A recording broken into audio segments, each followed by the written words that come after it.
It began with a simple wooden frame. Then came the high wheelers of the Victorian age. Today, they are marvels of speed and design. নমস্কার, আজকের এই technical explainer বা বিশ্লেষণে আপনাদের স্বাগত জানাচ্ছি।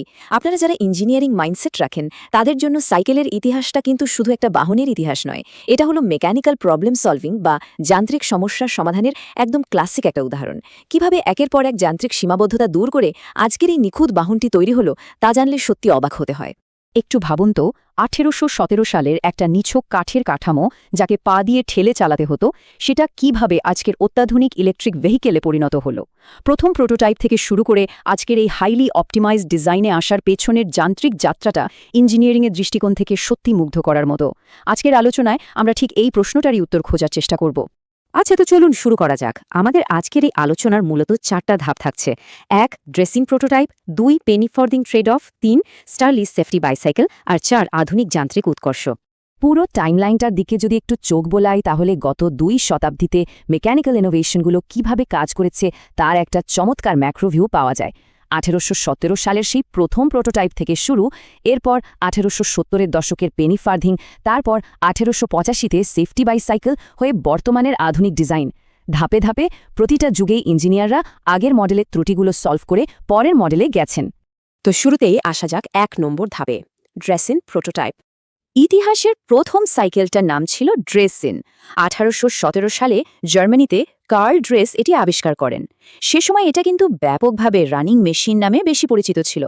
মূলত কার্ল ড্রেসের এই আবিষ্কারটাই সাইকেলের একদম প্রথম মেকানিক্যাল বেসলাইনটা দাঁড় করিয়েছিল। এখন একজন ইঞ্জিনিয়ারের চোখ দিয়ে দেখলে এর যান্ত্রিক সীমাবদ্ধতাগুলো খুব সহজেই চোখে পড়ে। কাঠ দিয়ে তৈরি এই মেশিনে কোনো প্যাডেল প্রোপালশন সিস্টেমই ছিল না, মানে মাটিতে পা দিয়ে ধাক্কা দেওয়া ছাড়া আর কোনো উপায় ছিল না। সোজা কথায়, মানুষের সাধারণ শারীরিক শক্তির বাইরে এখানে অতিরিক্ত কোনো মেকানিক্যাল অ্যাডভান্টেজ বা যান্ত্রিক সুবিধা ছিলই না। চলুন সামনের দিকে যাই আর দেখি এই ডিজাইনে কিভাবে পরিবর্তন এলো। 2. Penny farthing trade of.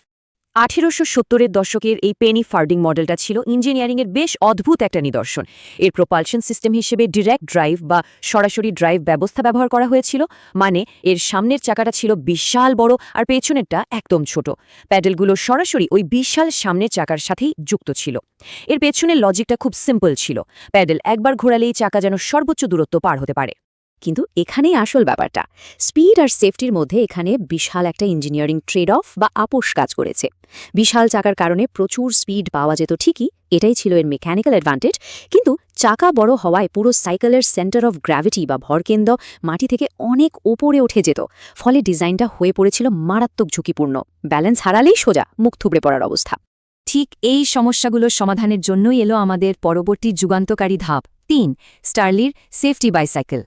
1885 সালে জন ক্যাম্প স্টারলি মেকানিক্যাল ইঞ্জিনিয়ারিংয়ের দুনিয়ায় একটা বিশাল ব্রেক থ্রু নিয়ে এলেন। তিনি চাকার আকার ছোট বড় না রেখে দুটোই সমান করে দিলেন। তবে ওনার সবচেয়ে বড় মাস্টার স্ট্রোক ছিল চেইন ড্রাইভ সিস্টেমের ব্যবহার। এই একটা ইনোভেশন পেডেলিং মেকানিজমকে চাকার সাইজের ওপর নির্ভরশীলতা থেকে পুরোপুরি মুক্ত করে দিল। চেইন আর গিয়ারের সাহায্যে ছোট চাকা দিয়েও এখন অনেক বেশি গতি তোলা সম্ভব হল। সাইকেল হয়ে উঠল নিরাপদ, চালানোও হলো সহজ, আর এভাবেই আধুনিক সাইকেলের মূল ফাউন্ডেশনটা তৈরি হলো। এই দুটোর মেকানিজম পাশাপাশি রাখলে প্রযুক্তির এই লাভটা একদম স্পষ্ট হয়ে ওঠে। পেনি ফার্দিংয়ের সেই বিশাল বিপজ্জনক চাকা আর ডিরেক্ট ড্রাইভের জায়গায় সেফটি বাইসাইকেল নিয়ে এলো সমান সাইজের চাকা আর চেইন ড্রাইভ। এক ঝলক দেখলেই বোঝা যায় 1885 সালের ওই ডিজাইন যান্ত্রিকভাবে কতটা অ্যাডভান্সড আর এফিশিয়েন্ট ছিল। এবার আসি একদম শেষ ধাপে, 4. আধুনিক যান্ত্রিক উৎকর্ষ। আজকাল আমরা যেসব সাইকেল দেখি সেগুলো কিন্তু সেই 1885 সালের ফাউন্ডেশনের উপরে দাঁড়িয়ে আছে। শুধু সময়ের সাথে সাথে এতে যোগ হয়েছে নিত্য নতুন সব মেকানিক্যাল রিফাইনমেন্ট। যেমন ধরুন, পাওয়ার আউটপুট নিখুঁত করতে এসেছে অ্যাডভান্সড গিয়ার সিস্টেম, ব্রেকিংয়ের জন্য পাওয়ারফুল ডিস্ক ব্রেক, আর ভারী লোহার বদলে জায়গা করে নিয়েছে অত্যন্ত হালকা কিন্তু মজবুত সব ফ্রেম। আর এখনকার সবচেয়ে বড় ট্রেন্ড তো ইলেকট্রিক বাইসাইকেল বা ই বাইক, যেখানে মেকানিক্যাল পাওয়ারের সাথে সরাসরি ইলেকট্রিক মোটর জুড়ে দেওয়া হয়েছে। তো এখান থেকে মূল ব্যাপারটা কি দাঁড়াচ্ছে? এই যে গত 2 শতাব্দীর মেকানিক্যাল ইভলিউশন, এর ফলেই একটা সাধারণ বাহন আজ এত বহুমুখী হয়ে উঠেছে।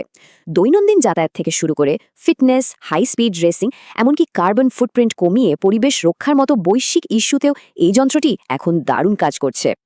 1817 সালে সেই কাঠের রানিং মেশিন থেকে আজকের অত্যাধুনিক ইলেকট্রিক সাইকেলেরই জার্নিটা আমাদের একটা জিনিসই শেখায়, এটা শুধুই একটা সাইকেলের ইতিহাস নয়, এটা মেকানিক্যাল ইঞ্জিনিয়ারিংয়ের একদম পিওর একটা মাস্টার ক্লাস।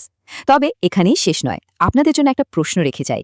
সাইকেলের ডিজাইনে পরবর্তী বড় মেকানিক্যাল ব্রেকথ্রু বা যান্ত্রিক বিবর্তনটা তাহলে কি হতে যাচ্ছে? হয়তো এআই চালিত কোনো। যদি ভিডিওটা ভালো লাগা থাকে তাহলে একটা লাইক করে দিন, আর এই রকম নতুন নতুন ভাইরাল আপডেট, ট্রেন্ডিং স্টোরি আর ভিডিওটা আপনার ফ্রেন্ড শেয়ার করুন। Thank you for watching.